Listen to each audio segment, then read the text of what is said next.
it is a tale as old as time, set in a world of pure imagination. And this week we're invited to go back to the beginning as Timothee Chalamet follows in some very famous footsteps as he takes us back to the beginning of the one, the only, Willy Wonka. It's a tale we know well, whether from the original Roald Dahl books or from its two big screen adaptations. Little surprises around every corner, but nothing dangerous. Now we're learning how Willy came to be Wonka. You see, I'm something of a magician. Prepare to be amazed. Tape up. This young Willy Wonka is different than the Willy Wonka from both prior versions that I love. But those versions of Willy Wonka are the Willy we know from the Roald Dahl books, where he's had decades of success. He's a little fried. The synapses in his brains are a little twisted, and he's giving away his factory for one reason or another.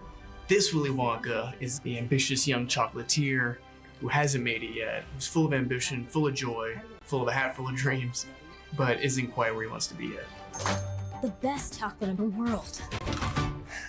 Ooh. The message of Wonka is to never give up on your dreams, and it's meant sincerely and heartfelt. It's not some tired Hollywood idea that we're trying to sell you. Timothee Chalamet has stepped into the very famous shoes of the quirky chocolatier, and he's got a cast of very famous faces alongside him. So you're the funny little man who's been following me. I will have you know that I am a perfectly respectable size for an Oompa Loompa.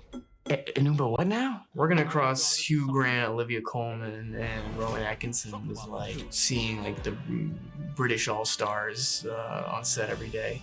Let alone Keegan-Michael Key, who's hilarious. Some of the sketches I grew up on, Matt Lucas, Patterson Joseph, these are all wonderful British actors. So yeah, it sort of felt like stepping into like a Sunday roast or something as the ignorant Yankee from across the seas, you know? These are just your standard T's and C's, but you're welcome to take a look if you want. I'll just give it a once over. Going toe-to-toe with Timothee is one of the villains of the piece, Olivia Coleman, who had a very sweet reason for jumping on board. Gene Wilder Wonka for me was my sort of magical every year kids film. And I wanted to be in something that my youngest would really enjoy. In fact, not just youngest, all of them. You know, it's a proper, sumptuous, I wanted to be in it, and I love playing a baddie. He's good. Too good. And anyone can afford them. Even the poor. He doesn't like it when people say poor. Wonka was brought to life by the very safe and capable hands of Paul King, the director behind the charming Paddington films. It's funny, and it's colourful, and it's chaotic, but it's also got this really strong emotional spine, and I thought it's such a wonderful world. It's sort of everything I've always loved about stories. It's everything I tried to do in the Paddington films, and the chance of being able to dip my toe into that world was too enticing for words. Have a look at this. The film is just a visual treat, one that's guaranteed to have you craving some of Wonka's finest when you leave the cinema. Every good thing in this world started with a dream.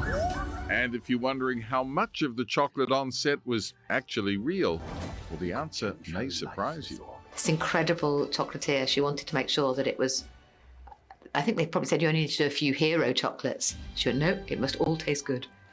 And she made these incredible, and sure enough, she's right.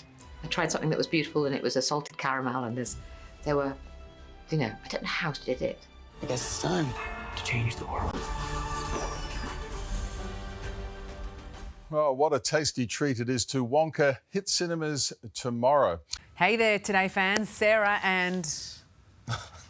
What's my name again? Oh my God, Carl. Hey, thanks for watching our YouTube channel, though. Subscribe now for more news, special reports, and amazing Aussie stories. And Carl misbehaving, Whoa, of course. That never happens. Always happens. What's she talking about? Always happens.